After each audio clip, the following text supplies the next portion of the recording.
શિયાળામાં ઠંડી સામે રક્ષણ માટે અને શરીરમાં તાકાત વધારવા કોઈ જો આયુર્વેદનું ડ્રિંક સારામાં સારું હોય તો એ છે ખજૂરવાળું દૂધ. આયુર્વેદ પ્રમાણે આ ખજૂરનું ફળ કેવા ગુણવાળું છે અને શેમાં ઉપયોગી બને છે તો કે આ ખજૂર છે એ ગળપણવાળું અને બૃહણ અને પૃષ્ઠિય છે, મતલબ કે શરીરની ધાતુઓને પુષ્ટ કરવા વાળો અને વીર્ય વધારનાર હોવાના કારણે બળ આપનારો છે.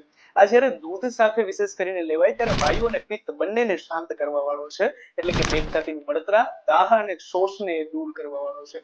શ્રમનો નાશ કરતો હોવાથી આખા દિવસ દરમિયાનનો જે થાકોડો છે એ ઉતારનાર આ ડ્રિંક છે. આ જે પીણું થોડું હુંફાળું કરીને જ્યારે પીવામાં આવે તો એ તેજ સારી રીતે લઈ આવવાનું છે.